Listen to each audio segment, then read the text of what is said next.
Ladies and gents, welcome back. Tamara Lich, organizer of the Freedom Convoy, who is charged with consulting to commit mischief.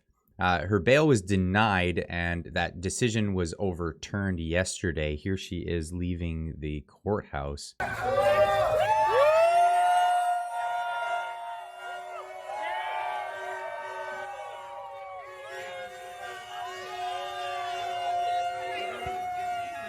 Obviously leaving to a happy crowd. Rebel News has the story. Breaking: Tamara Lich, Freedom Convoy organizer, wins review, granted bail.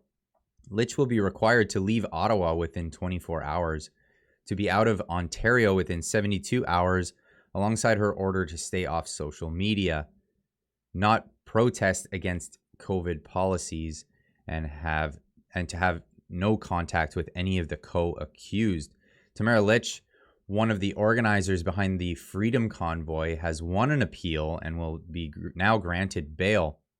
Initially taken into custody by police in Ottawa on the evening of February 17th, Lich has remained behind bars ever since.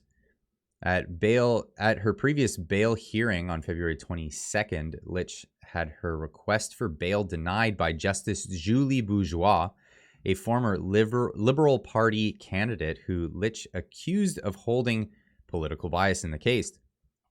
Last week, Lich was back in front of a judge requesting bail, a hearing that was documented by Ottawa-based lawyer David Amber. Today, the judge reversed the original decision to grant bail. Here's David Amber. Possibly the facts of this case that she may not even go to jail. Reviewed judge references a conditional sentence. A trial would be many months away, and she may sit in jail longer than the sentence if she was detained. This weighs in favor of release. Going on to say, the judge goes on to say, I find the accused ought to be released. This is on March 7th, 2022. Now, the conditions of the bail are that a surety is required. A surety is basically a person who will sign the affidavit saying that they'll be responsible for the person being bailed. So a surety is required. Cash bail deposit not required, but the bond is $20,000 on the side of the surety, and then $5,000 bond for the side of Tamara.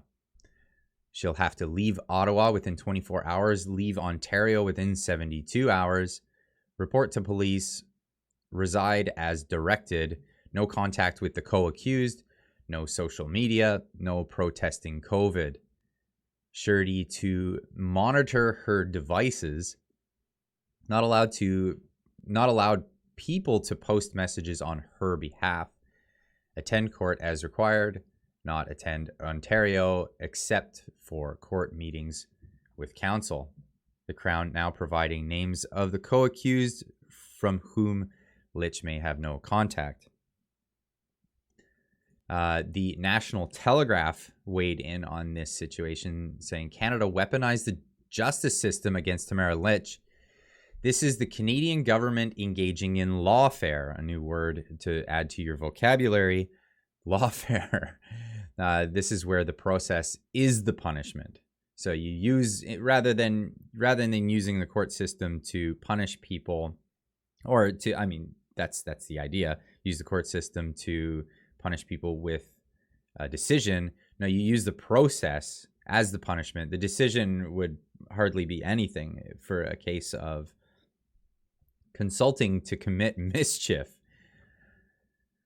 The article goes on to say, Canada weaponizing the justice system against Tamara Lich. Tamara Lich has been granted bail, but the entire process was a mockery of what the judicial system should be. She spent over 2 weeks in jail for allegedly counseling to commit mischief, an incredibly minor offense, which basically is coded language for arranging a protest.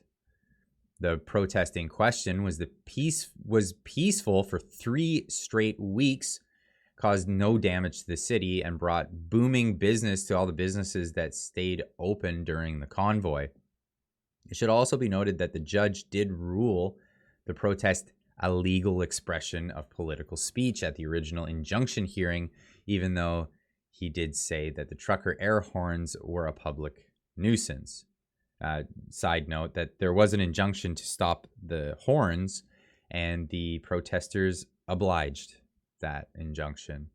Despite this, Justin Trudeau invoked the Emergencies Act and violently cleared out the peaceful protesters, as well as arresting convoy organizers Chris Barber and Tamara Lich on trumped-up charges. The EA did not grant the state the power to bypass Canadian charter rights, yet they did. The EA did not prohibit Canadians to come to Ottawa for peaceful demonstrations, yet they were.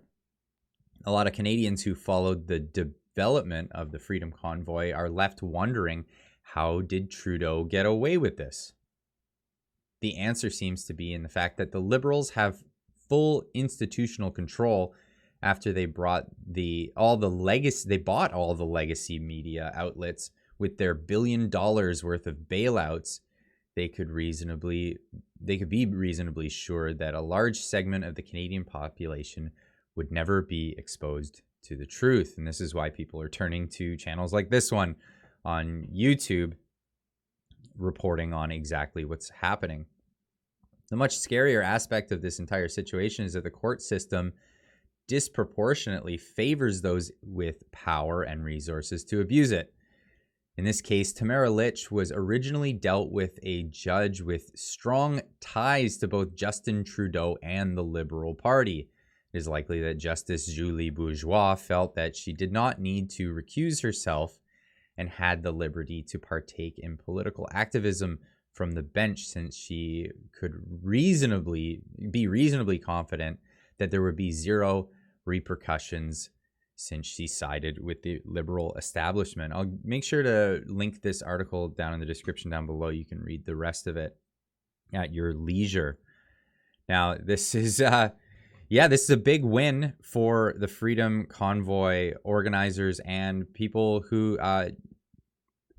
really anyone, even if you disagree with what the Freedom Convoy was about, this is a win for people and having the ability to protest genuine grievances against the government, whether it be the provincial governments or federal government.